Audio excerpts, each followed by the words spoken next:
best practices for writing competitive grants. But we also, many of us come with a brownfields background as well, and an interest in getting these types of underused, vacant, potentially contaminated properties in our communities addressed. So, the purpose of this webinar, this conversation today is really at the center of that Venn diagram between brownfields and grant writing. So hopefully you guys take away something out of it.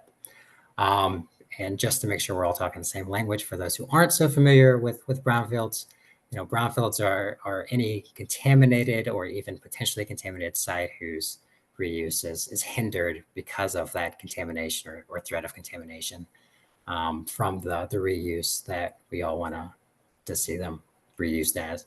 So, picture the vacant building in your community, or a formerly used gas station, or in Alaska, an old tank farm or cannery or dry cleaner or shooting range. Those types of properties are the kind of properties we're talking about. And they're everywhere, right? They're in all your communities. They're an urban problem. They're a rural problem. They're everywhere. And we're all trying to figure out the best way to address them. And as we all know, environmental work is often expensive. So any chance that we can get to go after some of these grants and funding resources, the better the chance that we'll get these sites cleaned up. So I am with the ADEC Brownfields program. A few kind of notes about us. We're part of the larger contaminated sites program, or the state cleanup program within the Alaska Department of Environmental Conservation. We've been around since 2004, so going on about 20 years or so. We're primarily funded from EPA through their 128 State and Tribal Response Program, or STRP. And for our purposes, response program, really just means brownfields programs. So any state or tribal brownfields program is really what we're talking about. And we take on many tasks to help support municipalities and tribes across the state deal with their brownfields. The most visible of which is probably our DBAC program. This is our site-specific and technical assistance service that we provide. DBAC stands for DEC's Brownfield Assessment and Cleanup Services Program, and we'll talk more about that as we go along. But DBACs can be used for all sorts of things. Site assessment work, so soil and groundwater investigation and assessment, hazardous building material surveys, cleanup reuse planning, building abatement, if like asbestos or lead-based paint is an issue, all the way through cleanup. But we do a whole host of other things, such as connecting Alaska Brownfield stakeholders with other grant opportunities, such as the EPA Brownfields grants, providing regulatory guidance to make sure that any work that's done is done in compliance with state regulations and policies and guidance. And then we do a substantial amount of just education and outreach to folks to get folks the resources they need to deal with the brownfields in their community. And one of the best resources in the state of Alaska is our partnership and the ability to work with the Center for Creative Land Recycling. So I'll let Joelle introduce herself. Thanks, Mark. I have been looking at all these, besides listening to you, but a lot of the stuff I know, which is awesome stuff that you and Flannery do, Flannery Ballard, who also works with Mark.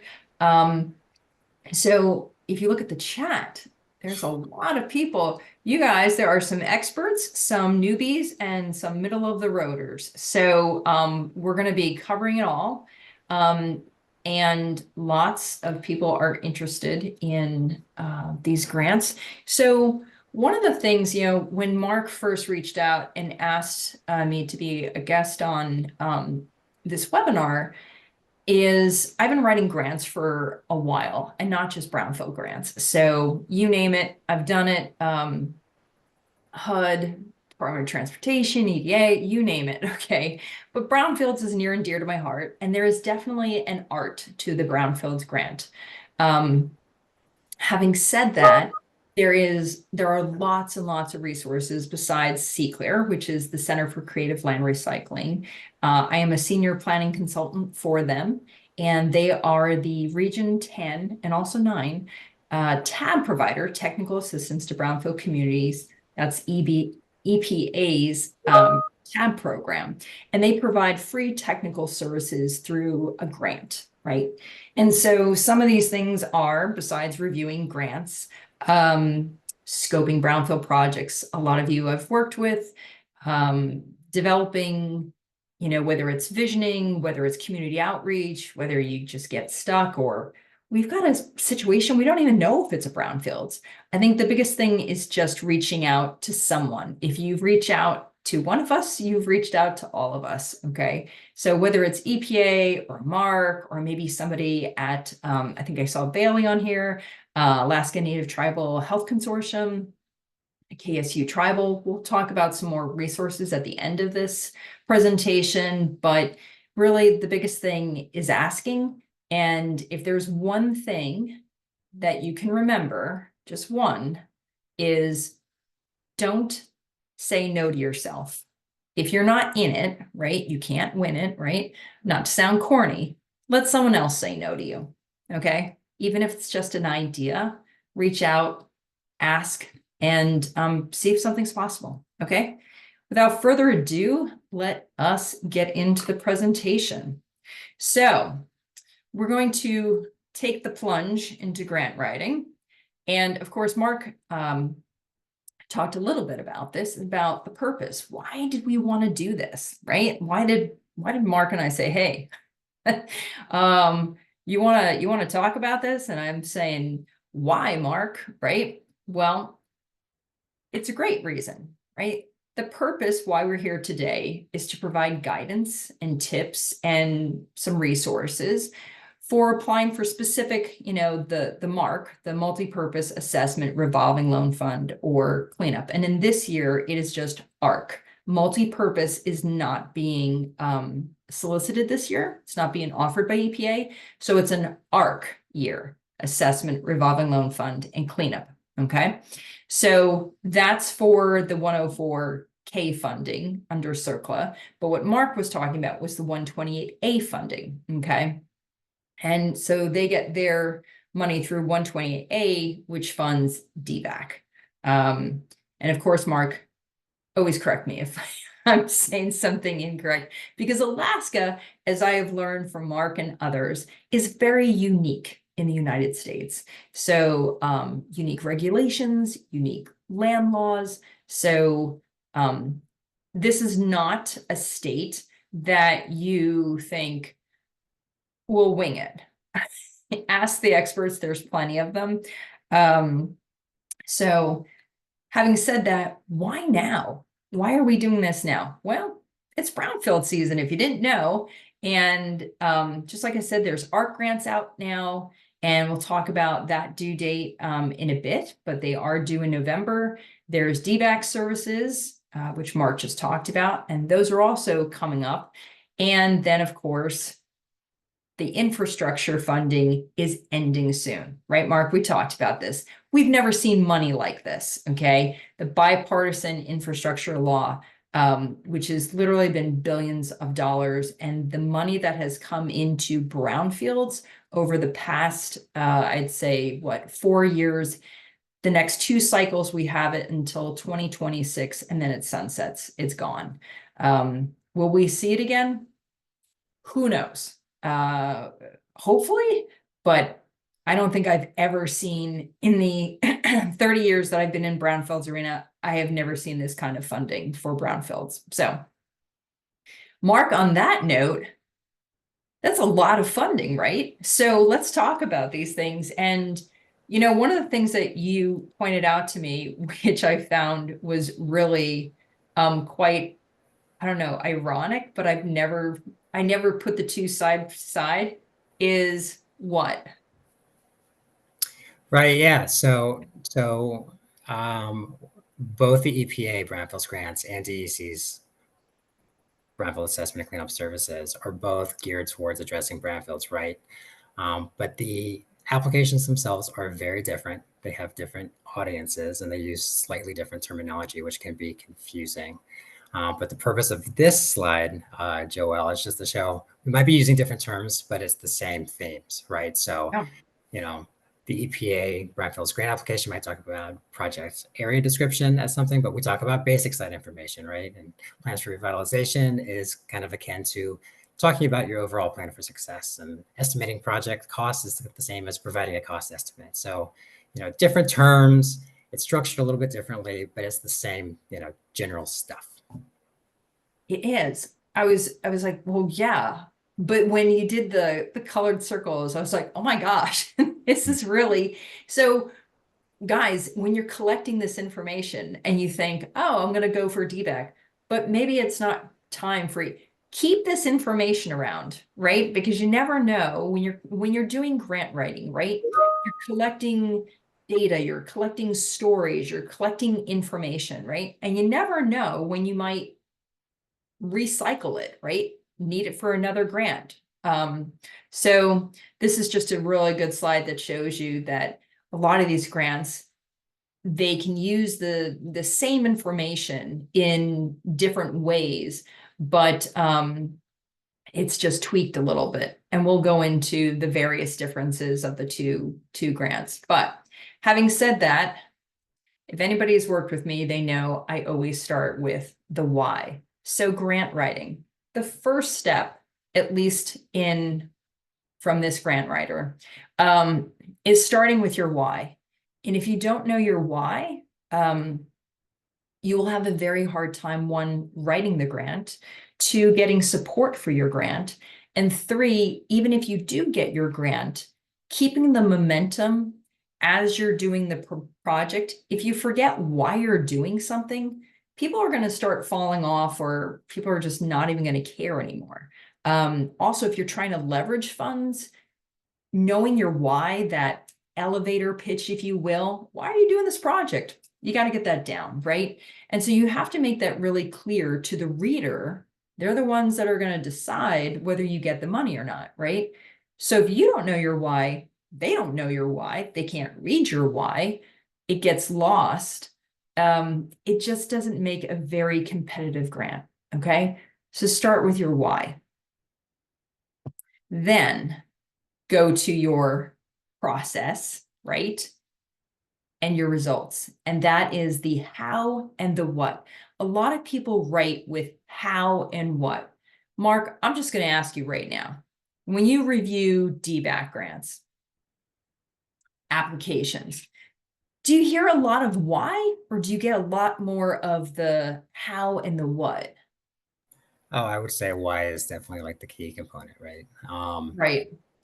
What's motivating the applicant to be focused on this project? And oftentimes, at least the applicants that we receive, or the applications that we receive, the what is needed might not always be as readily apparent, and that's kind of where we come in. But it's the realization that something needs to happen in order for this property to get cleaned up and reused. And that's a really important piece, guys.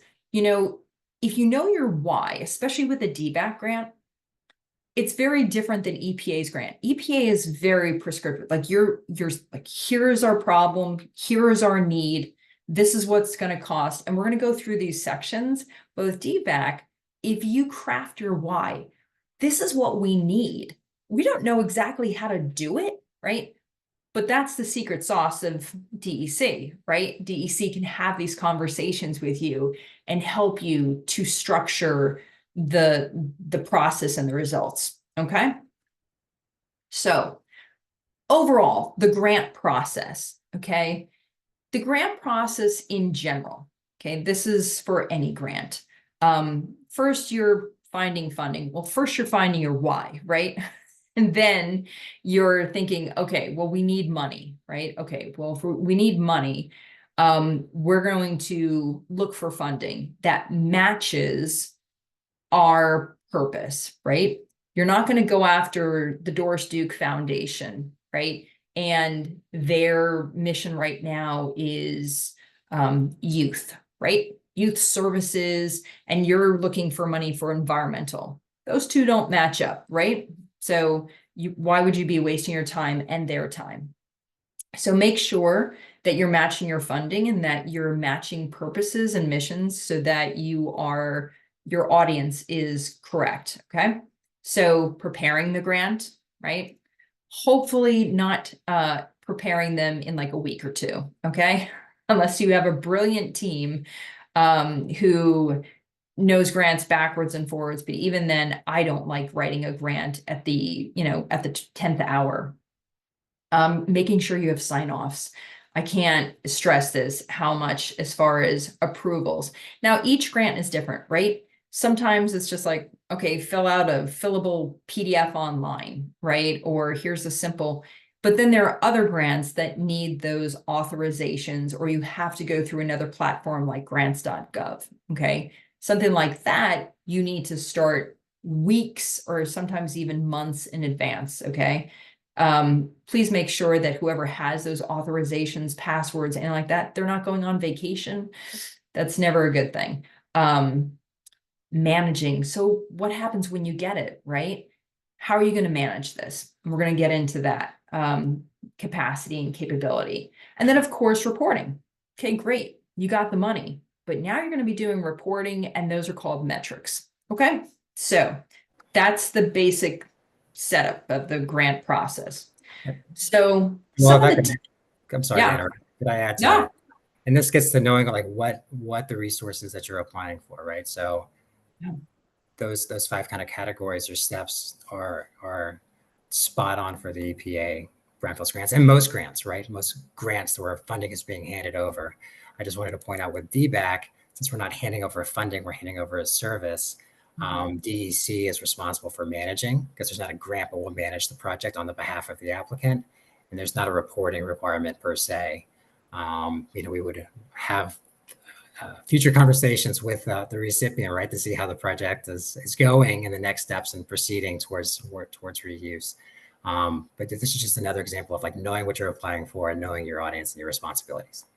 exactly. That's a great point. Mark, we were talking about all the differences between EPA and even though the funding is still coming from CERCLA, as far as the authorizations, 128 and 104, they all come from that same authorization. But DBAC is such an amazing, very user-friendly grant. It's probably the most user-friendly grant across the United States, honestly. Having worked in various regions with Brownfields, this is a grant that, you work with the agency like yourself, and, you have this hands-on, very personal relationship, if you will, saying, here's the need. And then it's like, okay, we got you, right? We have the contractors, I guess the biggest thing is having that relationship started off and having a definitive plan in place as to what you're actually needing for those services that you were saying. Like, what are the services that you need and how can we help you? Totally. And I'm going to quote you on that. We're going to create a DBAC brochure where we said, CCLR says this is the most user-friendly. But that gets the preparation, right? And like knowing like what your options are. So there are resources like CCLR who can help with your EPA grant application or the DBAC application. DBAC, the way that we work, we can have those conversations while the application period is open. That's not always the case at the federal level, but just kind of like knowing where you can get help. Yeah. Yeah. You can't talk to EPA right now. The RFA is out, the request for applications is out, and therefore the only thing that you can talk to EPA is about eligibility, threshold criteria, those things. But Marc and DEC is open to have conversations all the way up until you apply. So that's really nice. So some of the tenets of grant writing, Marc and I were talking about, some of the tenets that I've seen, and then some of the other things. We have creating that team, reviewing the guidelines. One of the biggest thing is, knowing your audience and knowing what you're applying for, review the guidelines. This is one of the first things I do every year, because it's, the FY25 EPA grants, right? Every year it's different. In fact, there is a very different thing in EPA grants this year. I'm not sure if I'll hold till the very end to give away this Easter egg. So, but it is a pretty big difference in them. And maybe somebody already knows it. So I'll do a little quiz at the end. But anyway, I think one of the biggest things that we agreed on, Marc, was answering questions completely, right? Just answer the question, because as soon as the reader the reviewer, right? You're asked, describe the property, right? And the next thing you know, you get all these adjectives and superfluous stuff, and you're like, is this a half-acre site? Is it 3 acres? Is it like what, where are we? I think they assume I know where they are, or the address that they used on the first page is where the site is. It's really frustrating because the need is great, but when they don't answer the question, you now have an incomplete application, or better yet, somebody else who does answer the question is going to score higher in that section. So it's just one of those pet peeves, right, Mark, where you're like, answer the question. That's right. That's right. Follow the instructions and answer the questions. And it gets down to, there's some things that we can control and some that we can't, right? So like a lot of the applications that we receive for DBACs don't have the benefit of a grant writer, right? We just don't have the resource or the capacity to fund a grant writer, but we can read the instructions and answer the questions, right? So. Yep. And we can help with that. Just put those bullets down, answer it as best you can. And at least for the, we work with Marc and their team. And if you need assistance, I see this all the time with the EPA grants where questions are being answered, but when we go to review them, we will provide more support and suggestions as to what are the other things that you can say in order to answer this question more thoroughly. Okay. So here are the deadlines, guys. Okay. And Marc, what is your time? Because I know with ARC, it is 12. I think it's 11:59 on 11/14/2024 Eastern Standard Time. Okay. That's Eastern Standard Time for the EPA one. What about for DBAC? Ooh, I believe we're 5 o'clock Alaska Standard Time on the 15th. So okay. So that's just one of those things, guys. Don't miss the deadline date, but more importantly, don't miss the time and the time zone. Okay. So you might hire somebody who's writing your grant and they're in a different time zone. Always make sure it was bad on them if they didn't read the guidelines. So, okay. Organizational inventory. Ooh, okay. Guys, this is when you have to have an honest, you get the mirror out, blameless autopsy, okay? You're doing an honest organizational inventory. And what I mean by that is just, do we have the capacity? With EPA, there's this new thing, the period of performance, or POP, right? And so knowing what your period of performance is, and that's just a fancy way that EPA says your grant time frame, right? How long is this grant? Some of the EPA grants are as long as 5 years. That's a commitment, right? That's a commitment. Some of the cleanup grants, 3 years. Sometimes people get them done sooner. The community-wide assessment grants, 4 years. Marc, how long is a DBAC grant? So we get to define our own period of performance based on like the needs of the project. So it's often tied to when the field season is. And then other factors like when our cooperative agreement, kind of the timelines and dates for associated with that with EPA. But we have some flexibility there, and which is generally good news, right? Yeah, nice. Okay, cool. So just ask yourself, are we committed? Are we in it?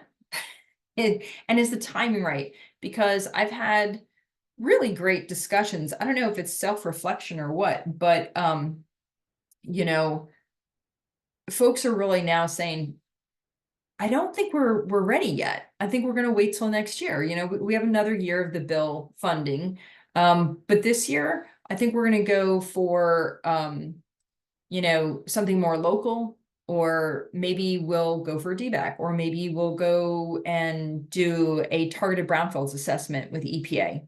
Something a little more low-hanging fruit, or something that meets the capacity or where they're at. Or maybe you're applying for a DBAC and you have a conversation with DEC and you say, well, it's kind of a big site, but we only have the capacity to do this much. And it's okay to let people know what you can handle, then this way, you're only asking for what you need, right? And then somebody else has the ability to maybe, you know, get another, you know, project done with, you know, you don't want to hoard funding if you're not going to use it. All right.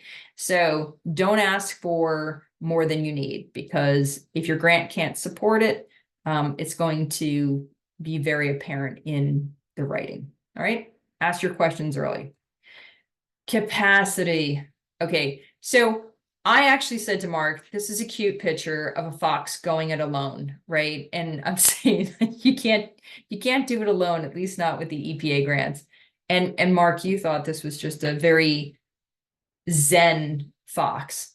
So I'm going to go with what you said. And this is a zen fox, knowing its capacity, you know, what it can handle. So when I'm talking capacity, this is different than capability. Okay. Capacity is in these 4 different areas, right? Operational, programmatic, financial, because you have, at least with EPA, okay? DBAC, it's not as heavy as this, and I'll let Mark talk to this, but this is one we diverge, right? EPA is, these are very competitive grants, but they're also, once you get to know how you manage the grants and you streamline it, then it's not as onerous, or you don't feel like it's such a burden anymore. But that's also having these capacity buckets filled such that you're not overwhelmed when you do get the grant. Okay. So balancing just what I've talked before, balancing that scope of work and the level of effort, right? So having said that, if anybody has any capacity questions or how to build capacity, let us know. So telling your story, you know, we talked a lot about statement of need, and that's a fancy thing of just saying, what do you need, right? What are your needs? What is that why? It always ties into your why, right? We need a community center. Why? Because we have no gathering space, right? Okay, why do you need a gathering space? Well, XYZ, right? We have a language barrier. We need educational space. We need a place where people can have support groups or playtime, or it's really cold. We need indoor space, right? To be active and to not feel so alone. And there's a list of all these things that you can, that are very specific to your community. And that's why it's telling your story. And even if you hired a grant writer, they're not going to know your story. They'll only know what's on the internet, right? Desktop research.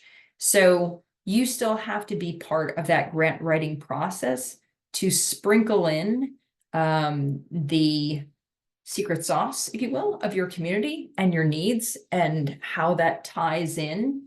Those personal touches are absolutely going to shine through an application. And if they're missing, that will also be apparent too.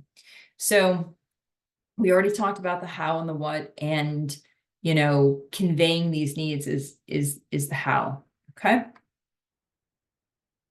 So considerations. We've already talked about this. Knowing your audience is huge.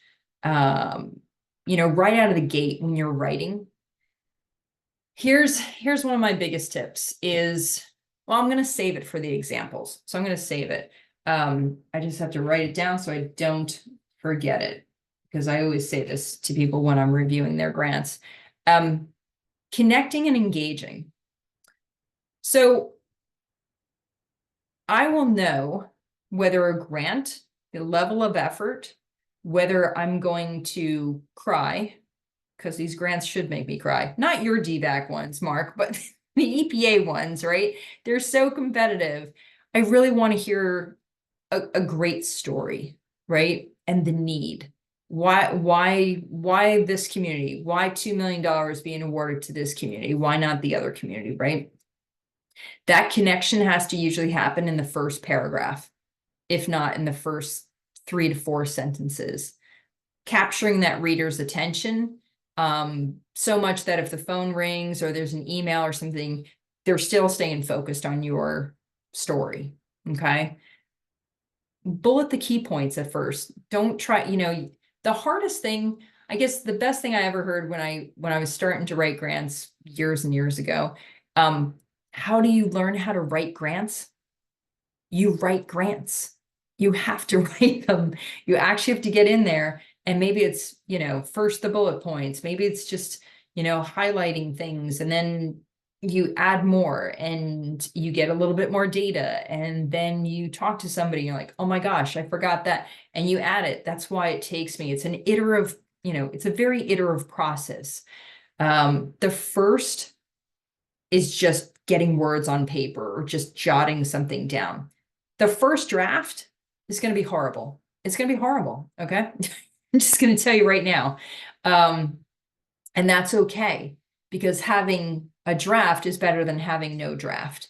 Okay. Now, even with a DBAC, write some things out, sit on it for 24 hours, think about these things, and then go back and give it to somebody else and see if it captures them. Like, it doesn't have to capture like the EPA grant, but you got to tell a good story.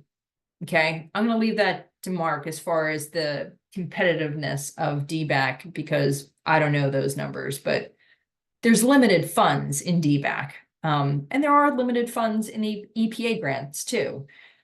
So economy of words, excuse me, economy of words is just simply saying, don't be verbose.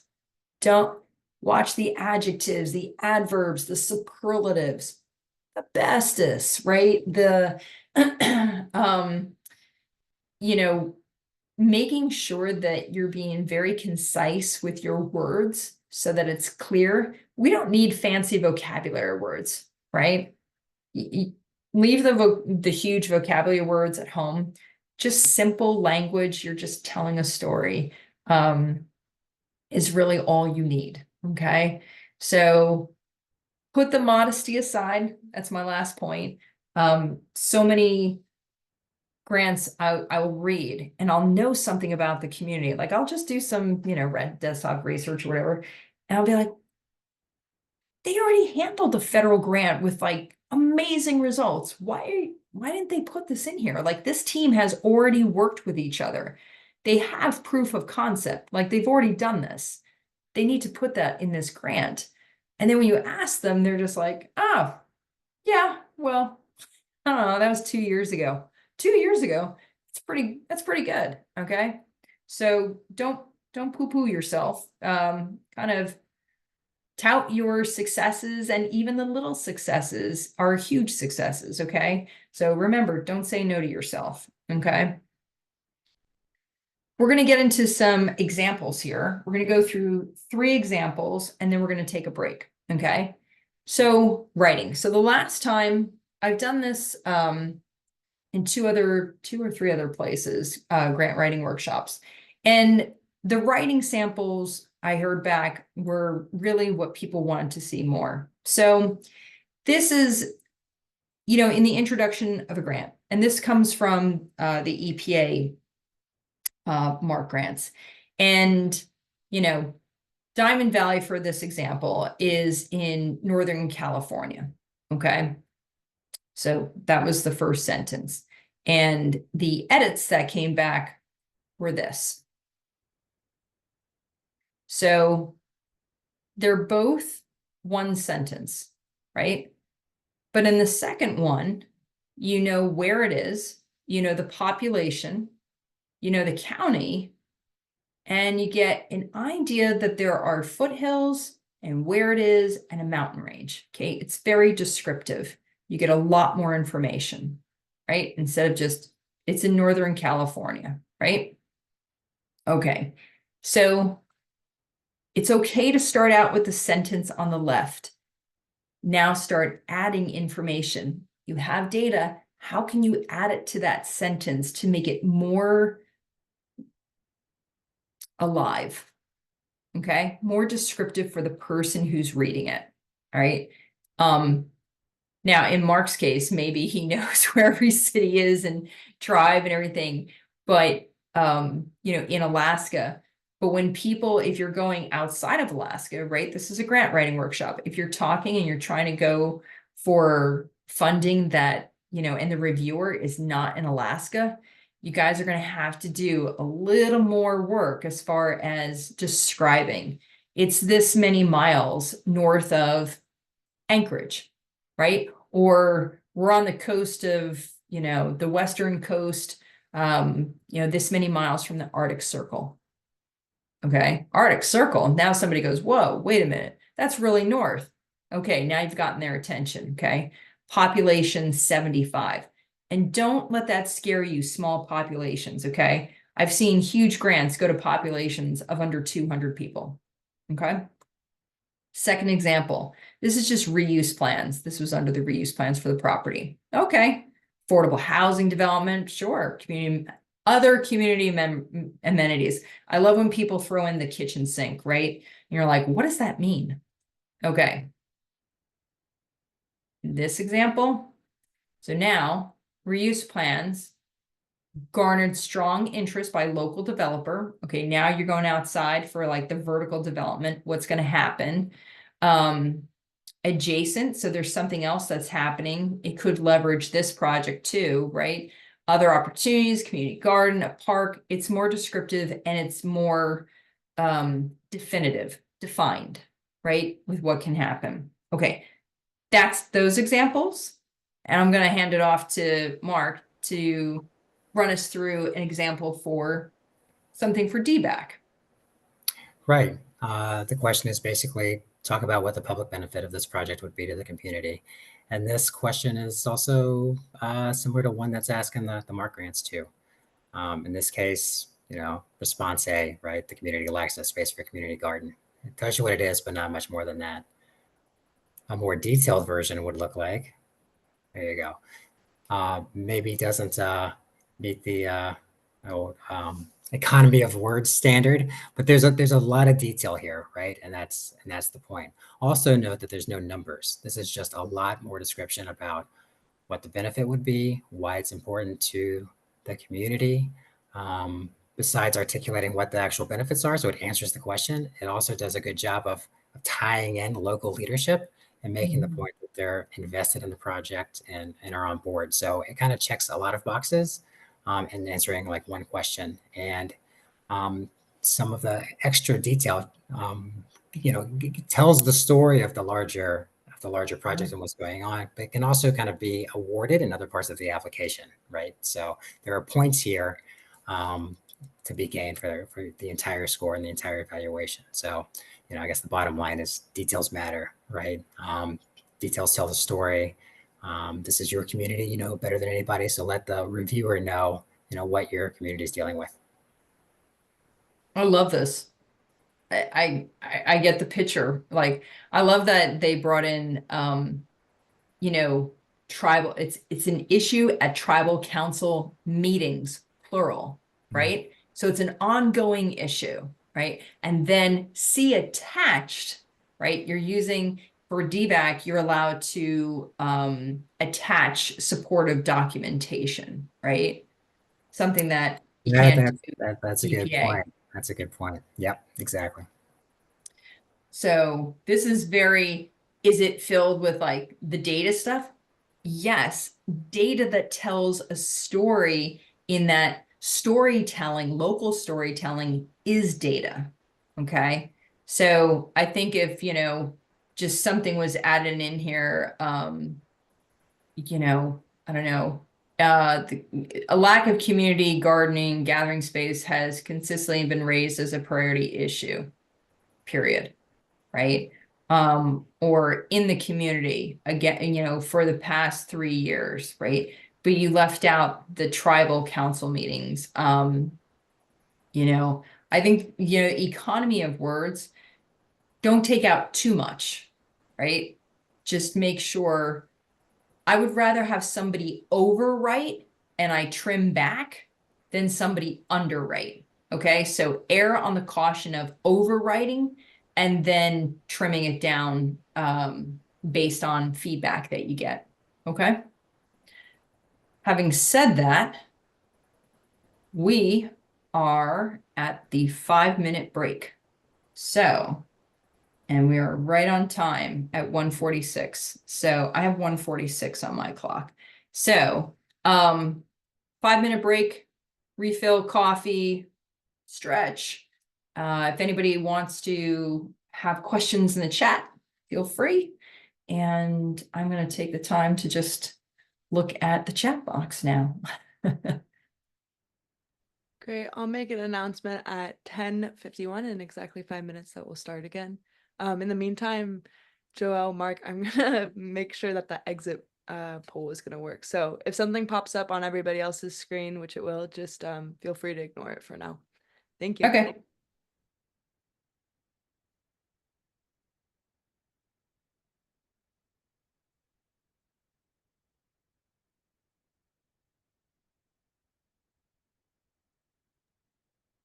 Did you see that on your screen, Joelle? I did not. Okay, very interesting. Are you a host? Yes, I am. You're still a host, right? Wait, it was working fine. Huh. You guys are hosts, so I think I'm gonna leave and rejoin. And Okay, and see if it works. let's hope it works.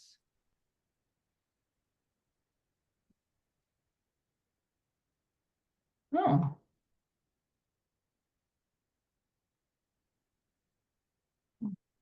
Great.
Great. And it's 10:51 now, so that's the end of that 5-minute break, and we'll be starting up again.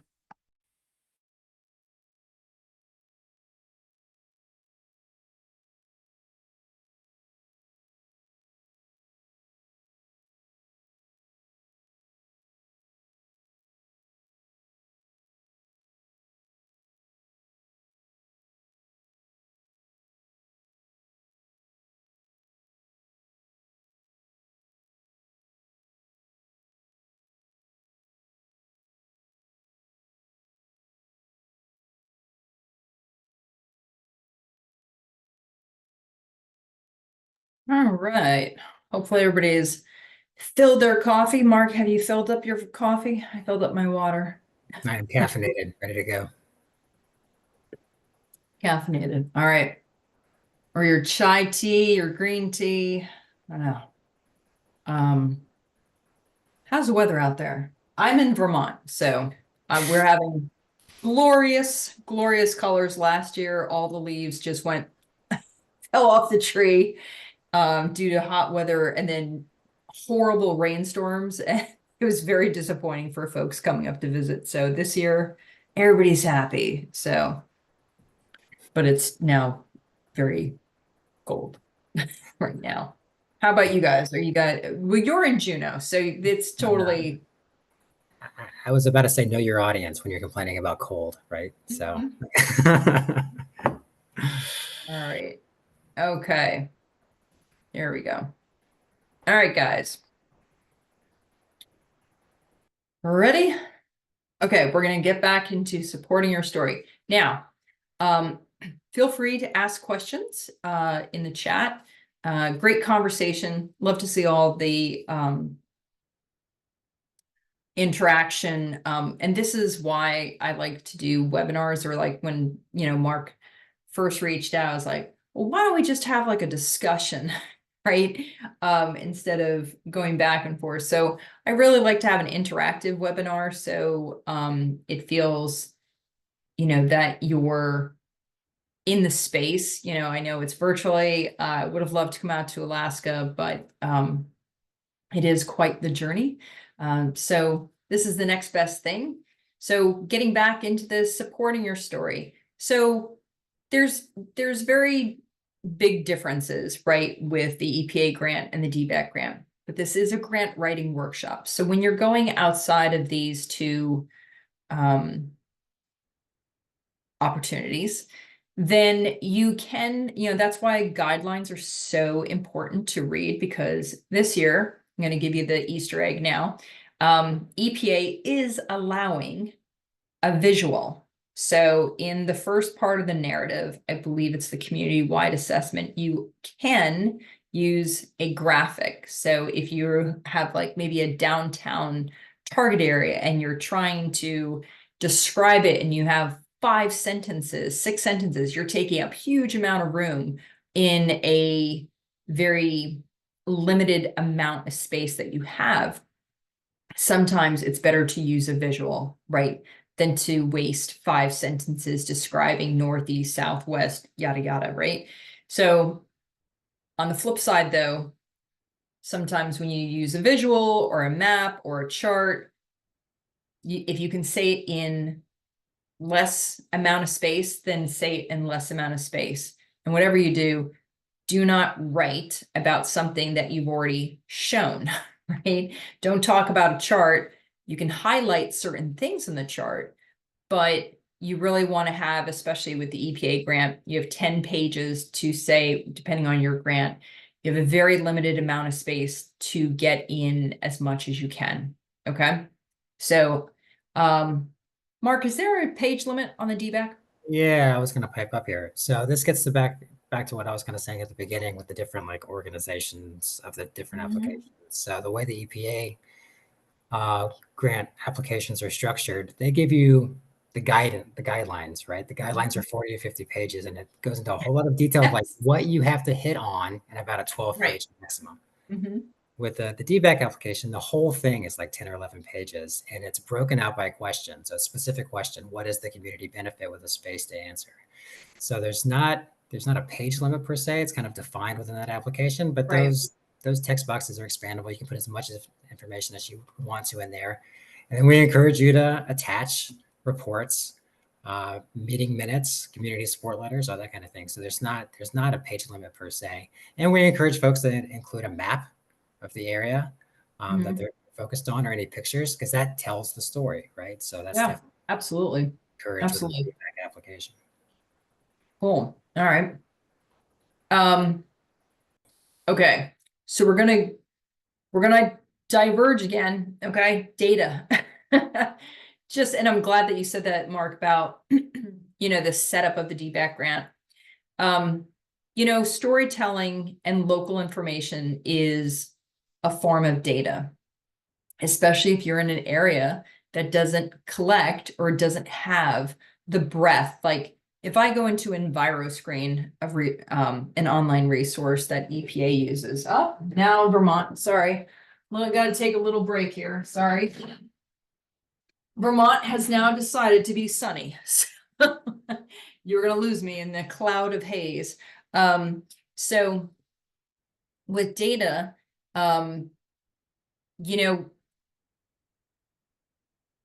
depending on how much you need and what your story is, it's really, you just need enough data to support what you're asking for. Okay. That doesn't mean you throw up all this data on the page, right? And you leave the poor reader going, how does this connect to everything? Like, okay, right? So, it's okay if you have limited data. It's okay. Especially if you're, trying for a DBAC application, have a conversation and say, this is what we know. What else do you need? Right. And even with the EPA grants, you can start talking and working with CCLR or ANTHC, KSU.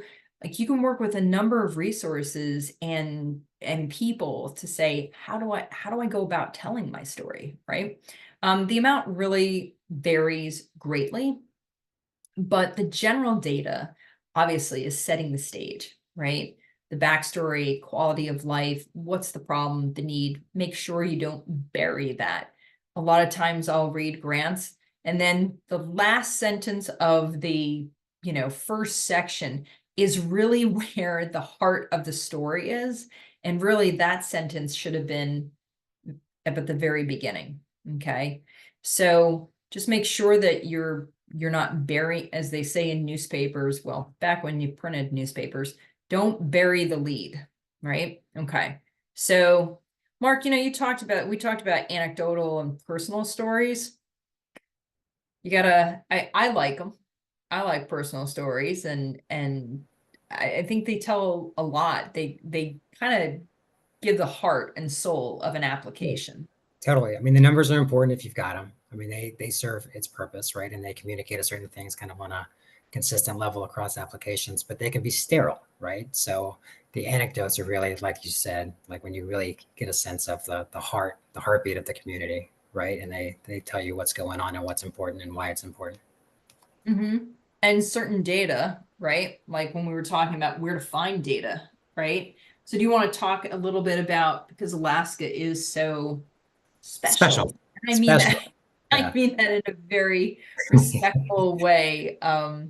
It is, having been there once, I had the pleasure of seeing the Northern Lights and was amazed. And Alaska is just a very, very special place. Special, gorgeous. We are the best in all sorts of things. We are probably not the best when it comes to data resources and finding, some of the numbers that you need for the purposes of grant writing applications. So probably most of us on the phone know local property records, and finding what you need can be challenging. And a lot of the national data sets often have a grayed out, place for Alaska, and it's really only lower 48 data. So it can be challenging. But most, if not all, of the resources on the screen there do have Alaska-specific information, and they're good places to start depending on the question you're trying to answer. The Census Bureau, I mean, that's kind of like the go-to place for any socioeconomic population data. It can be overwhelming. There's so much information Oh my there. gosh. But Rabbit holes. yeah, and some of these other tools that we're talking about kind of synthesize and summarize the information in the Census Bureau. But if you need to go to the source, that is often the source. Some of you on the phone might know, environmental justice is a big priority for EPA. And if you're familiar with the guidance documents or some of their other publications, EJ Screen is like their baby, their tool for talking about environmental justice. It's a map-based application. Like I said, it does a pretty good job of illustrating and communicating some of the key factors that are kind of buried within the Census Bureau data through a environmental justice lens. So if the question is about talking about how your community is underserved, that's probably the place to go, at least to start. EnviroFacts is the main EPA data warehouse for anything environmental. So if you're looking about sites in your community that have gone through a federal cleanup program like Superfund or Corrective Action or the Brownfields stuff, underground storage tanks, that's the place to go. As well as if you need to find out like water quality information or air quality information, toxins inventory stuff, EnviroFacts is the kind of the one-stop shop for the federal environmental stuff. For state-specific environmental work, specific to cleanups, the ADEC Contaminated Sites Database is the place to go. So any site that has been addressed through the state cleanup program, the Contaminated Sites Program with DEC, or any site that's being actively worked on are included. They have a site file that's online and available in that database. So if you need to know the current status of a site, any recent kind of developments, those are all tracked in that data set. If it's an active site, there'll be the contact information for the assigned contaminated site project manager will be there, so you can reach out to them and ask any questions. Oftentimes, key milestone reports will be uploaded, or if they're not and they can be shared, they'll be shared with you. The Climate and Economic Justice Screening Tool, that's another kind of EJ, environmental justice tool that's available, very similar to EJ Screen. That one was developed by the White House Council of Environmental Quality, but it covers a lot of the same things, as well as has some additional climate-related information like floodplain information or rising seas, that kind of stuff. The CDC database, sometimes you'll be asked, not really for DBAC, although you could work that into an application certainly, but specifically in the EPA Marc grant application, you might be asked why or how your community has, what are some of the adverse health impacts being faced by the community. So things like higher than normal asthma rates or low birth weights, those kind of things. And the CDC data set is the place to go for any health related information. Another specific to Alaska data set, the Alaska Department of Natural Resources Recorder's Office. That's where you should go if you're looking for property ownership information, if you need to look into the site history and who's owned it and kind of trace that issue. That's the place to go. And like I said, sometimes property documents, conveyance documents can be challenging and hard to find. Anybody from DEC, the DEC Brownfields team, myself included, or more than one to help you navigate that. We really just need kind of a starting point, either who's the current owner, who's the previous owner. If you have information like lot, parcel, block, something to get going, and then we can do some research there. The community profile maps are historic and current-ish maps that map how property is being used across a community. It's kind of just what it says it is, right? So it'll kind of color code where the municipal lands are, where the commercial lands are, where the residential lands are. I'll give you a snapshot that's community-wide, and that's put out by the Alaska Department of Commerce, Community, Economic Development. That's a mouthful. But one I guess side benefit of the community profile maps, besides giving you kind of that community-wide snapshot of what's going on, how the property is being used, is that they will often include the parcel information and the lot information and the block information that you can use to do your DNR recorder's office searches. And then just tying it back to how we kind of started this data conversation, don't underestimate the value of local knowledge, right? This is your community. This is where you live. These are your neighbors. These are your stories. So the more that you can just describe that, can be just as effective, if not more so, than the data, the hard data that's presented. Yeah, great.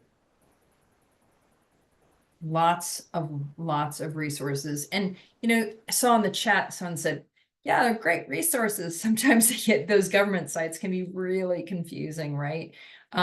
If you're having issues navigating them, please reach out.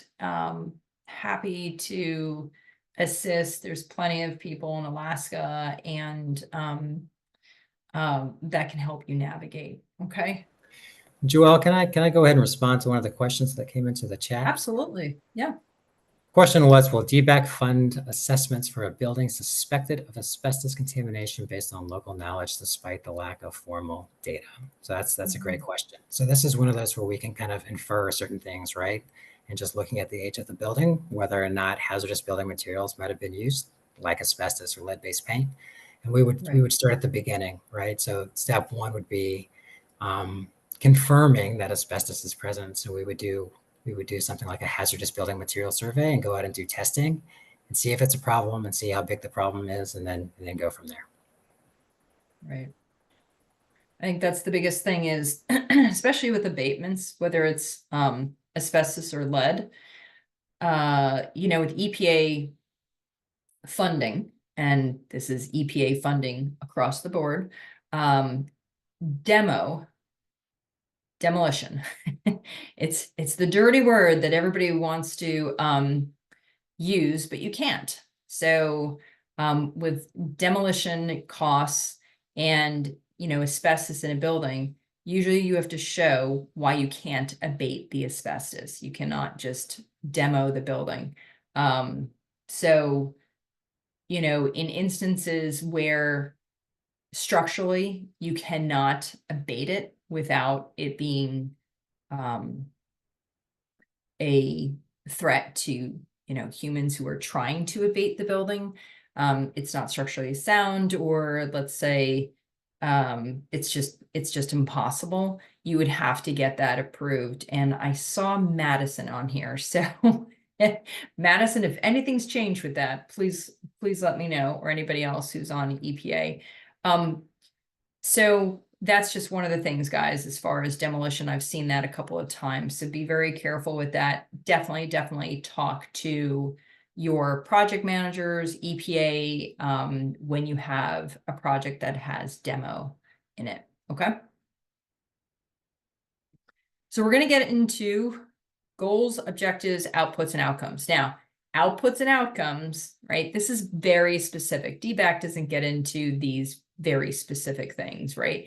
However, this definitely comes from the EPA Brownfields Marc grants, if you will. However, lots of grants out there ask for metrics, and they ask for them in different ways. And making sure you know the difference of these terms will definitely say to the reviewer that you know what you're talking about. Okay, as soon as you mix one of these up, you're going to get a head turn. You're going to get a head tilt where they just go, what?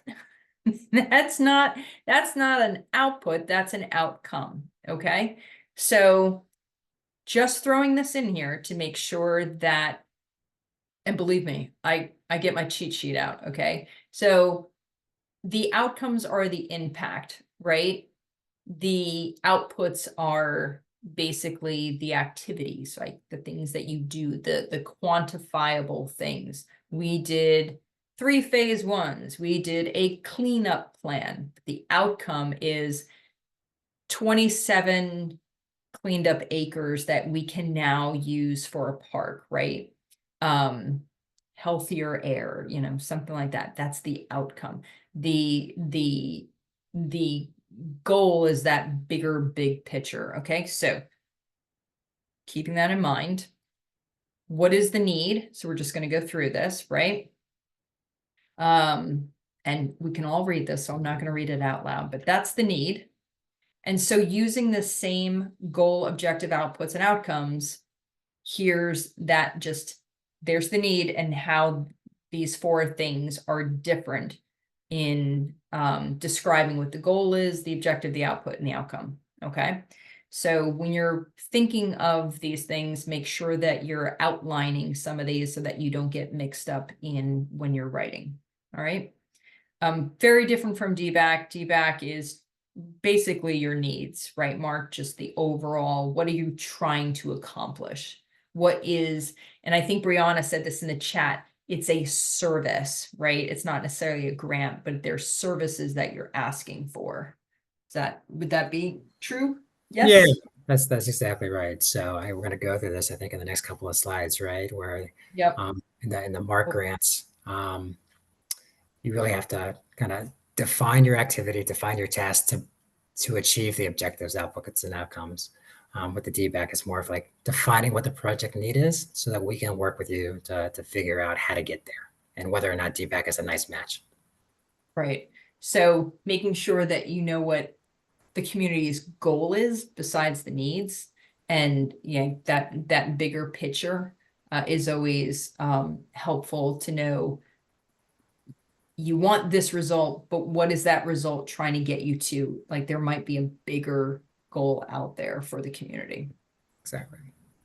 So we're just going to go through this really quickly. I'm sure folks have heard this. For those of you who said 0 or a 1 at the very beginning, there was this term SMART. It still is out there, right? SMART goals, SMART, you've heard it before. This is very, very not cliche. It still holds true. When I read somebody's goals or objectives or whatever they're doing, if they are specific, measurable, attainable, relevant, and time bound, right? It definitely clarifies what that goal activity is, whatever. It's very clear, right? Very succinct. So, and it increases the achievements or the things that you're going to do because it's very definitive, right? They're as definitive as you can make them based on this SMART concept. So what does that mean in practice? So what does a SMART goal mean? So I'll write this grant by the deadline. Is that particularly smart, as in the definition? How about I will spend an hour a day working on this grant? It's a little smarter. And then finally, this is really a SMART goal. I will work on the first narrative section of the grant from 9 a.m. to 11 a.m. this week. It's actually not a goal, it's an objective, okay? It's part of, the goal is to actually finish the grant on time, right? So just kind of breaking it down so that you get an example.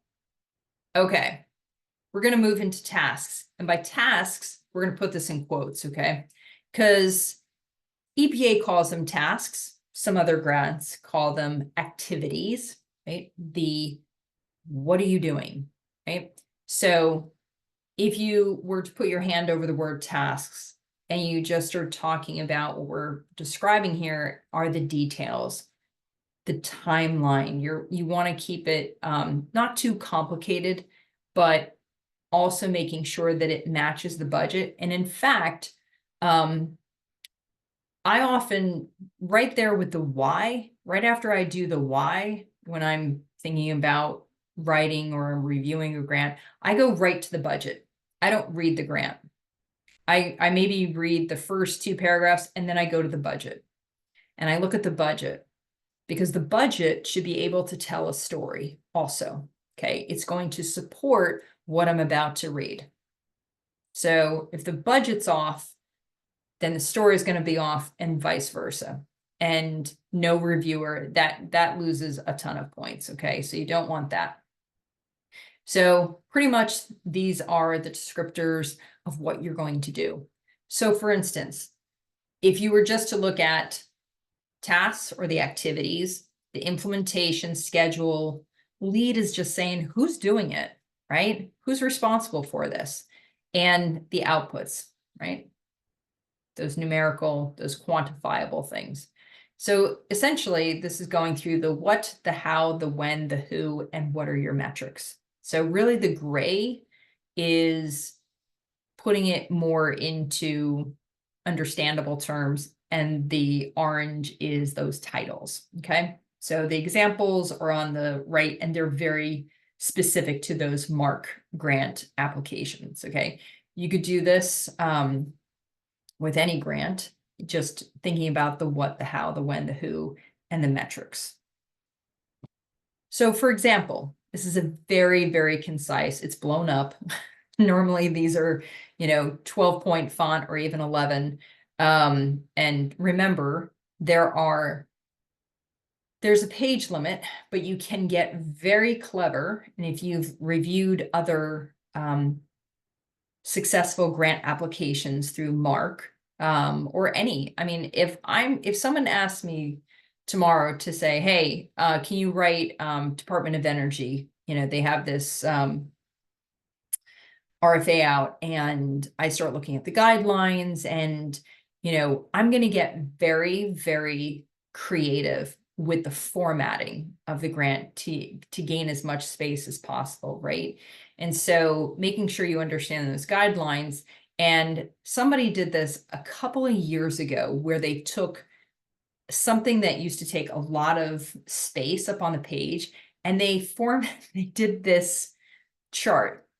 And quickly, people started using this same chart over and over and over again because they realized they could answer a lot of the information that EPA was asking for in a very succinct manner that saves them a lot of space, okay? Not necessarily for DBAC, like Marc said. It's a fillable PDF. You've got, unlimited space, and, well, I guess you have character amounts, but anyway, so in EPA grants and other grants, you will definitely have a defined set. Probably the hardest ones are the ones that give you the least amount of space to tell your story, right? Tell us your huge project in 200 words or less, right?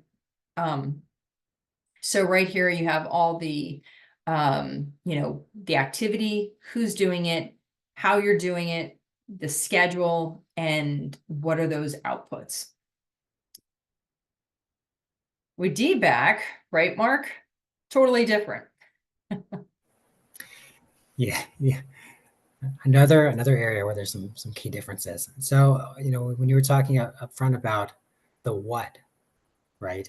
In a DBAC application, we're less concerned with what you are doing, because you're not really doing it, right? It's a service, again, as opposed to a grant. It's more of what do you need? So to the extent that you can describe what the need is, to the extent that you're able, that's really what we're interested in. And that question that came in about asbestos abatement, and whether or not it's verified up front is a great one to kind of illustrate this. So for the purposes of DBAC, do the best you can. And if you're not sure if you need assessment or cleanup planning or cleanup, you kind of where you are kind of in that process, do the best you can. And when we're going through the application, we'll try and figure out exactly what makes the most sense. So using the asbestos abatement example, you could put cleanup. But if we don't know if asbestos is there, when we're reviewing it, we'll think, well, we're not quite ready for cleanup yet. We really need to figure out the extent of the problem and whether it's a problem to begin with. So let's kind of look at this as an assessment project. So it's not so much, what tasks you'll be undertaking, and I should note that if the DBAC is awarded, we will work with the applicant to make sure that the scope of work that we're drafting that includes the specific tasks line up with your expectations and what you think is the project need, so that we're all on the same page and go from there. Cool. Alrighty, stakeholder and partners. So this isn't as what's the word? Not prevalent, but in EPA, this is a very important, and it's scored pretty high as far as stakeholders and partners, and community-based organizations, non-government organizations, local nonprofits, champion consultants, right? Who you can't do it alone, right? Here's the lone fox again. you cannot do this alone. Not the EPA grants. You have to, at least the brownfield projects themselves. And that's why DBAC is so, it's such a special form of funding, because you have DEC helping you along to understand what you need to do as, you know, as your partner. So, but in the grant, try to, if you're even thinking about this, you know, applying for one of these grants, maybe it's not this year, but who are those partners and stakeholders? Start those relationships, fostering them now, okay? Every reviewer can see when you stick in, you know, we'll stick in a tribe, right? And it's a city, or, you know, or we'll stick in a city, or we're still in a, but you haven't talked to them. You haven't met with them. You know, the best is when they put the name down and that person's no longer there. So it's old information. You want to have a strong relationship so that you can say, we've been meeting with them, we've done this with them. That's going to get you more points than saying, we will form this group, right? We will do this. That's great. There are some things that you will have to do that, right? Like it has to happen in the future. But anything that you can do in the present to make it more competitive, almost always in other grants, you're going to have who's your team. And we'll talk about more about that team in a bit. Our favorite subjects, my favorite subject, budget. If you don't know how to do a budget, and you know, Marc's talked about this, it's okay. You're going to figure this out with DEC, as far as, hey, we think we need this. We don't know how much these things cost. We talked to somebody and they did something similar and it cost them this. So we're guessing at this, that this is the amount of money that we need, right? With EPA, they have, you know, you have environmental site assessments, you have community outreach. Your budgets need to be concise, balanced, supportive of your descriptions, your tasks. No ineligible activities like demolition.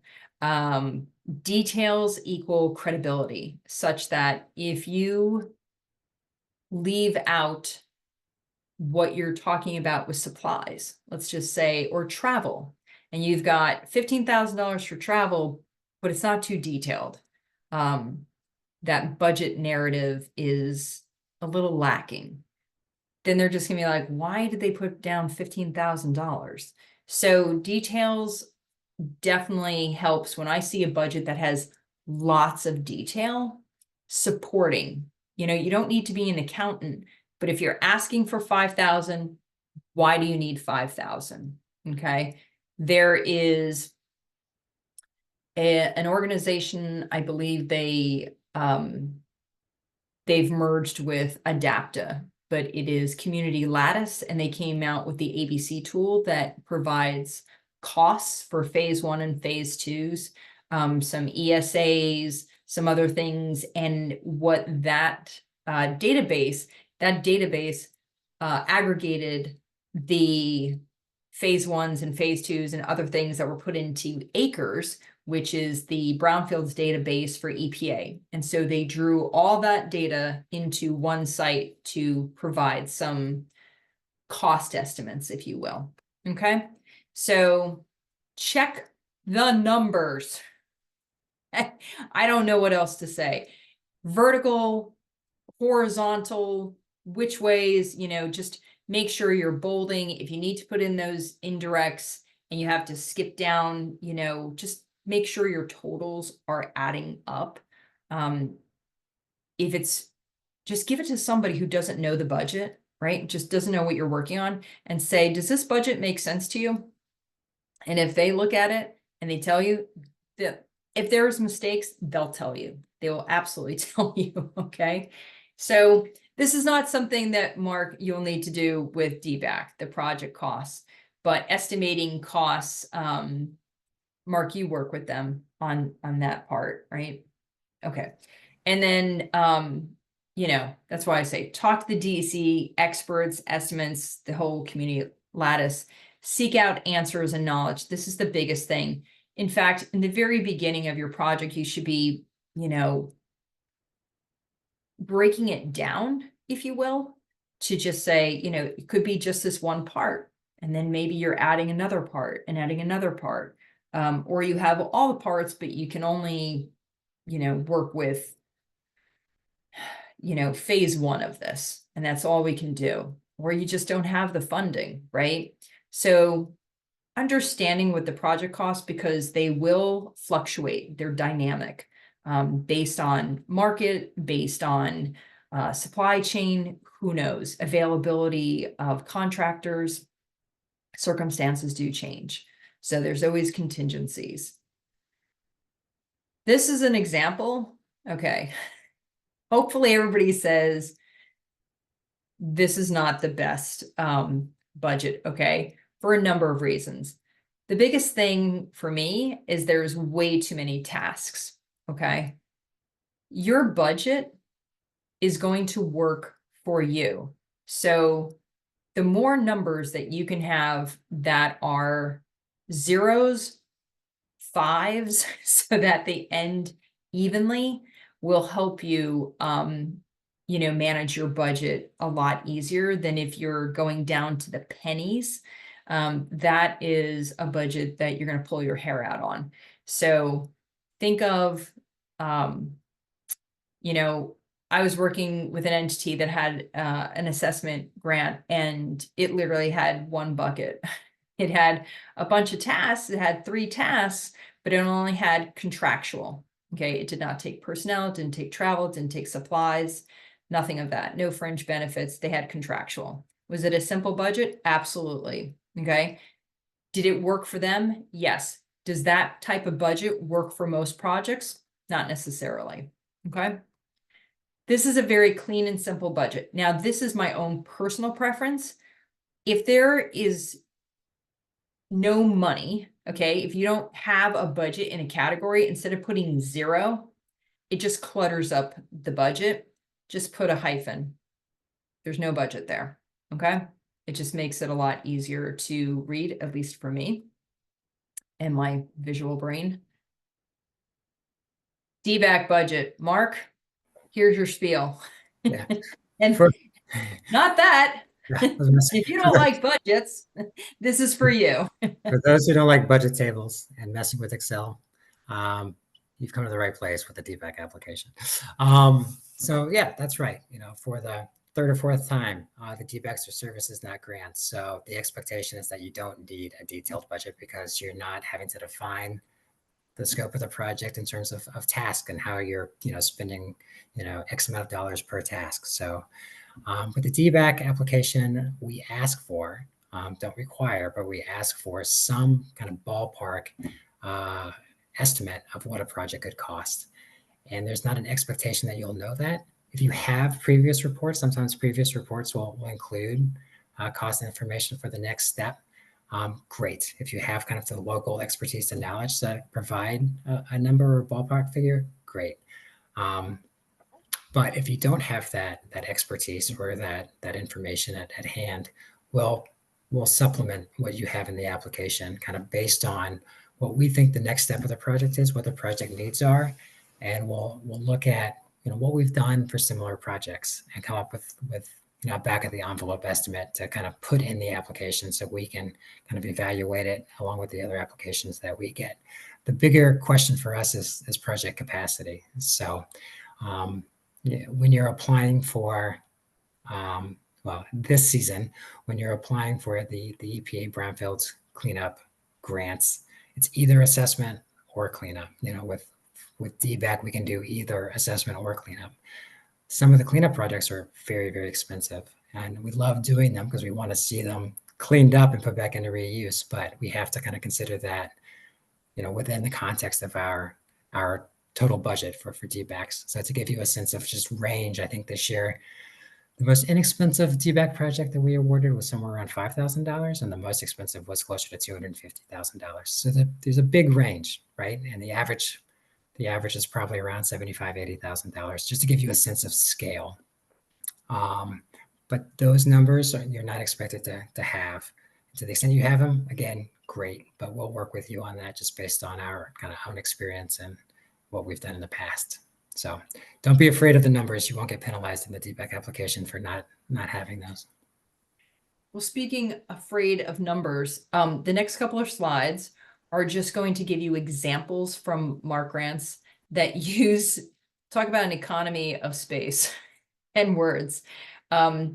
This is a very detailed budget. The use of underlining and bolding is top notch. So that's an example. And of course, we get into budget justifications, okay?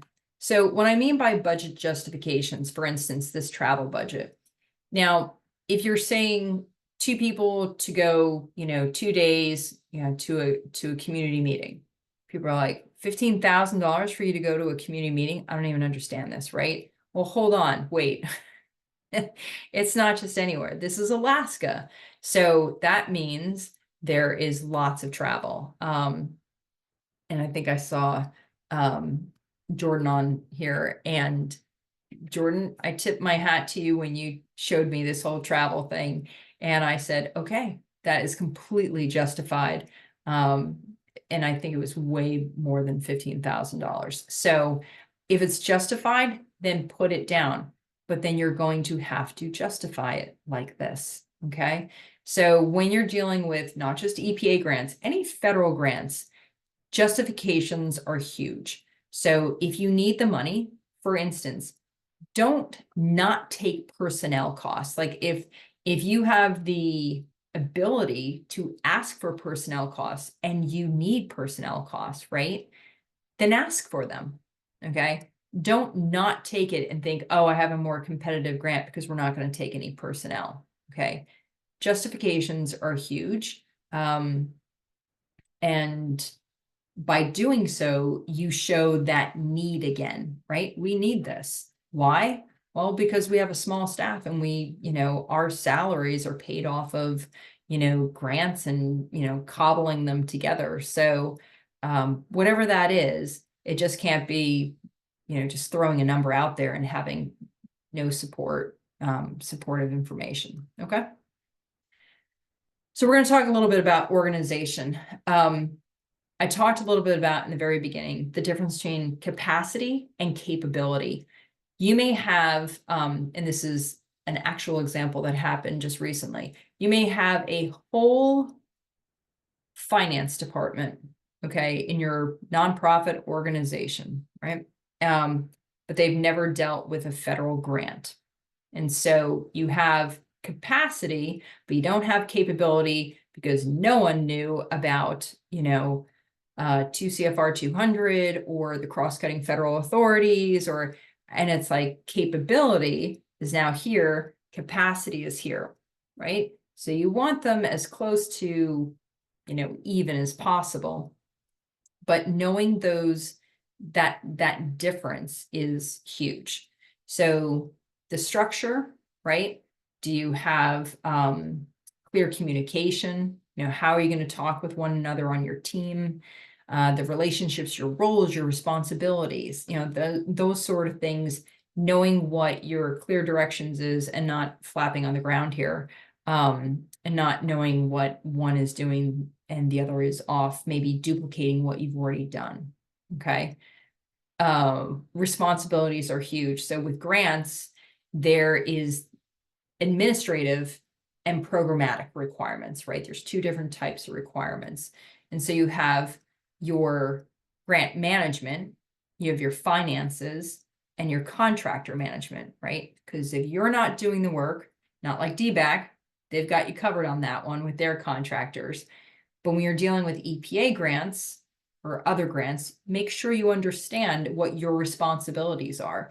With EPA doing a targeted brownfield assessment, they're the ones with their contractors doing the assessment, right? With the Marc grants, you're going to be doing the procurement and you're going to be working with those contractors. Okay. So understanding your responsibilities, how you're going to be doing outreach.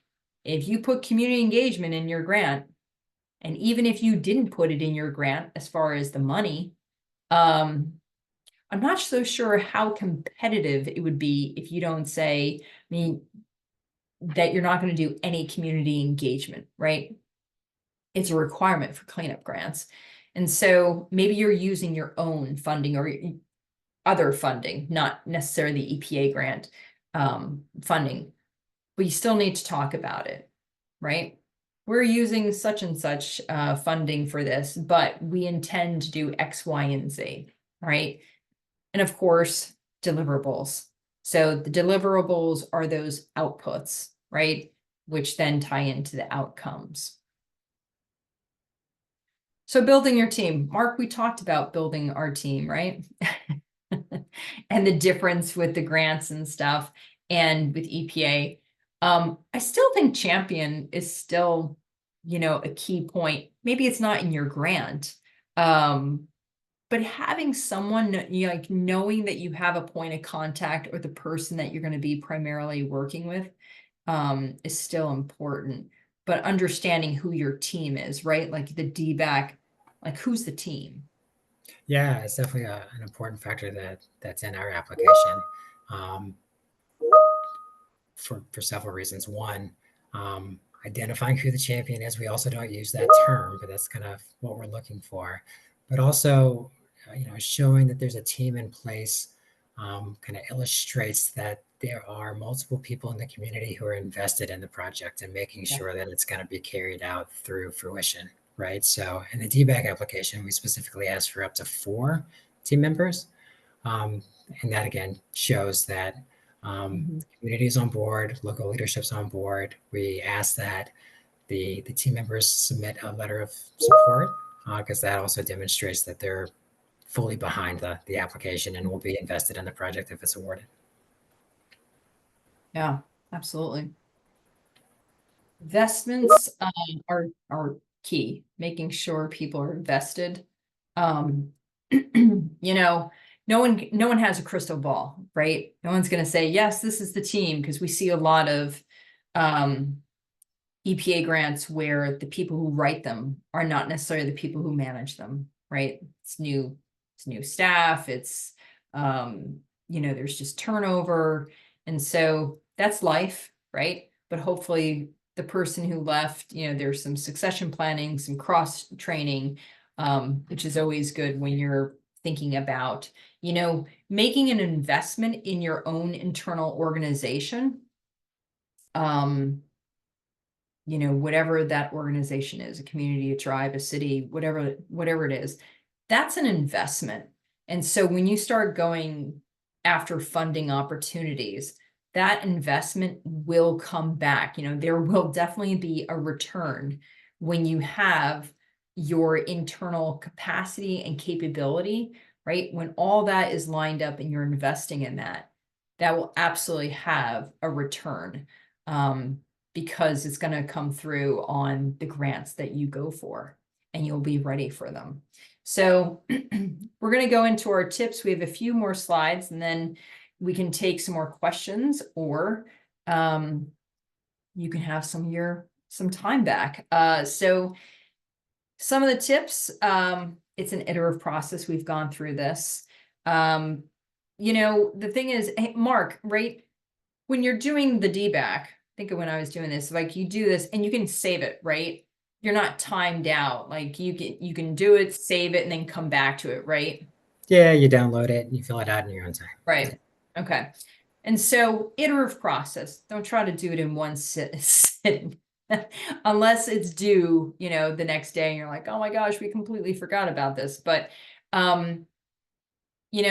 put off the perfection, just get it down on paper. Don't wordsmith, leave that micro-proofing stuff to someone else.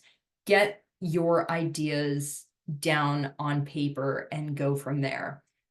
We've already talked about the complete answers, use the proofreader. You're so close to the narrative. Use CCLR as a review, use, anyone. Okay. So,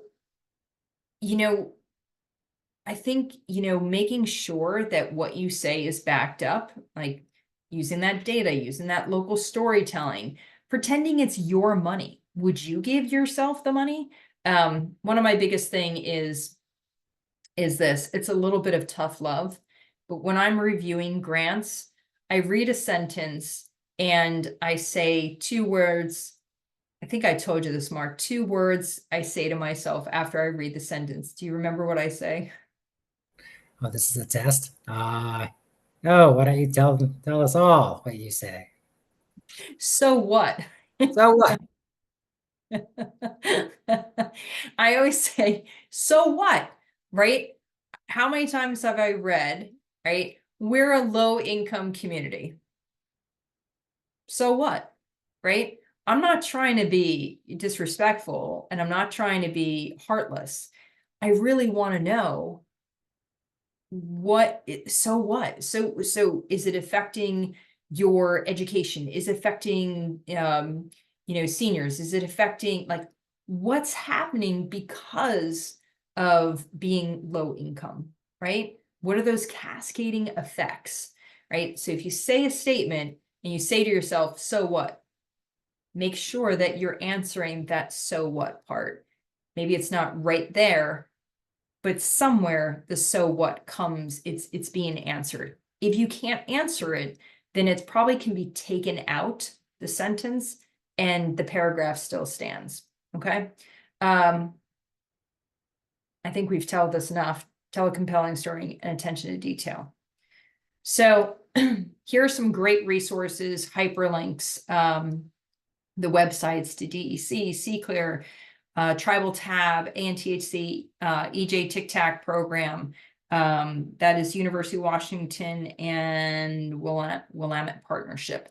And so all of these resources are wonderful, that have grant writing resources and webinars and information, successful grant applications, just contact information. The 10 most common mistakes for grant writing. Now, I've changed some of these, but I think one of the biggest ones is just not following instructions and guidelines, leaving out the critical data or just the supportive information, not answering the so what. Careless editing. I can't tell you a couple of grammar mistakes. It just shows lack of attention to detail. And if you don't have the attention to detail, like in a budget, if you didn't add your numbers up right, the columns are off, things aren't lining up. It just says, well, are you going to have that same lack of attention to detail with the $1 million that you're asking for? Because we really need you to be very attentive to the requirements of this grant. So if you're phoning it in on the grant, then are you going to be phoning it in on all these objectives that you're trying to accomplish, right?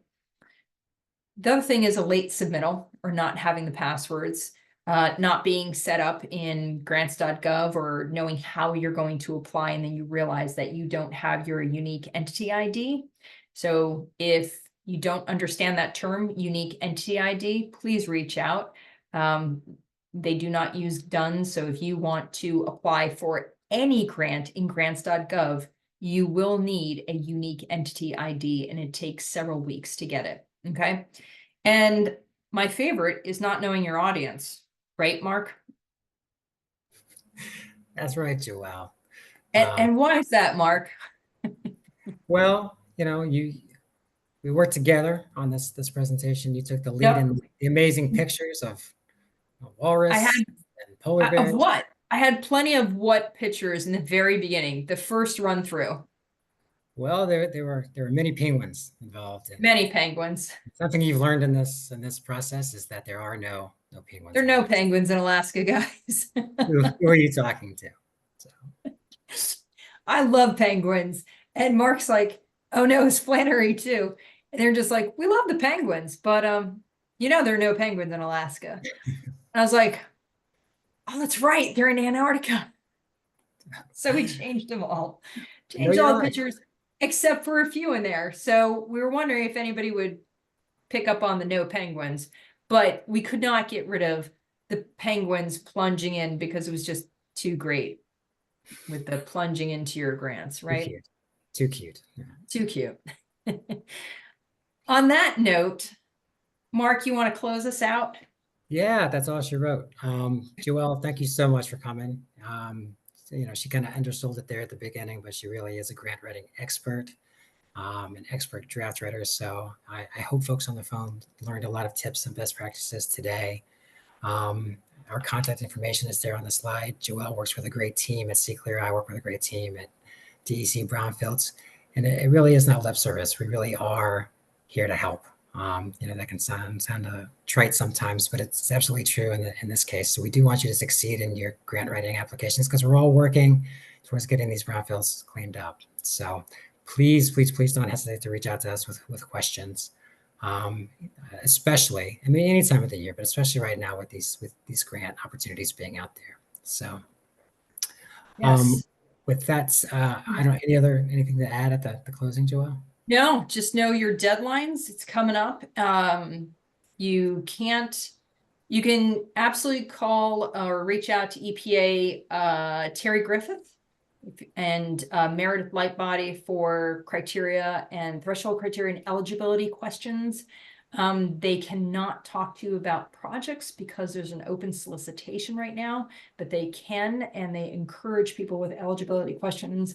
CCLR cannot, and we should not be talking about eligibility questions. So please direct those questions to EPA. They're awesome group in Region 10.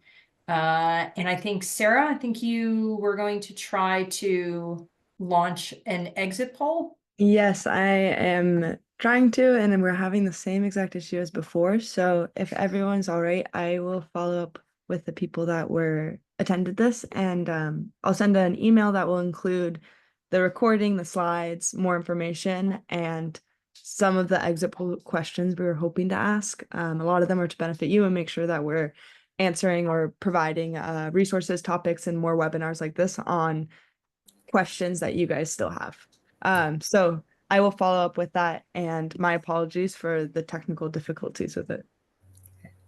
No worries. If that's the worst thing, it's okay. If Sarah will follow up with an email. If anybody does want to be contacted by either the DEC Brownfields team or CCLR, if you want to throw your email in the chat, we can follow up with you directly. And if folks have questions, I think we have a few minutes. And while folks are thinking about this, I know we got one that came into our Q&A box, Joelle. I can take a shot at this. And then maybe go ahead. So the question is, as a tribal government, can one develop a brownfields program within our National Resources of Environmental Department that supports multiple sites through your funding mechanism, or is this a single instance per project per submission? Deceptively simple question with a lot there. So, so to answer your question, as I understand it, for DBAC, for site-specific assessment or cleanup work, I think it needs to be one project per application, but nothing prevents you from submitting multiple applications.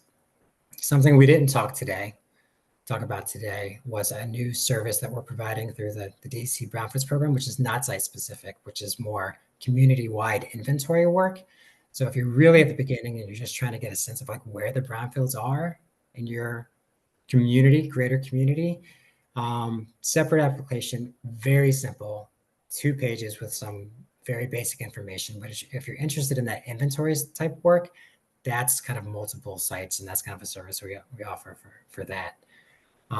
For the EPA brownfields assessment grants, those can be at multiple sites. Those are frankly larger and kind of designed for more community-wide impacts.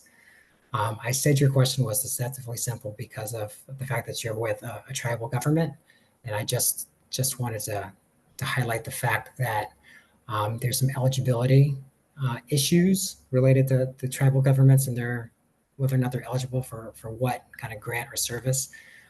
Any federally recognized tribe is eligible for DBACs. That's not the case, unfortunately, for the EPA Brownfields grants. Native village and regional corporations are eligible for the EPA Brownfields grants. They're also eligible for DBACs, but federally recognized tribes are definitely eligible for DBAC services. Right. That first part of that question I liked though, which was a brownfields program, creating a brownfields program. And I am a huge supporter of not just going after brownfield grants, but creating a brownfields program. And a lot of the programs that I've been a part of or have started did not have EPA grants starting out, right? And many folks are not, successful in their first round. There's a lot of things that you can do, and DEC is a wonderful resource, as well as the other resources that was on that slide. As far as where do you start, right? Just like what Marc was saying, finding out what you got, what you don't have, like just having a conversation, right? And then who's interested in helping? Maybe it's 2 people, maybe it's 3 people that say, let's get this off the ground. Let's have something to start with. And then the next thing you've got other people interested, maybe another source of funding came, you're having locals do an inventory with just doing a windshield survey. You're just walking through your community and identifying areas that you don't know if they're a brownfield or not. That's okay. That's an inventory, right? You don't need fancy, expensive inventories to start programs. Okay. So I commend you for even asking, hey, how do we do a program? So you just by asking and researching and exploring.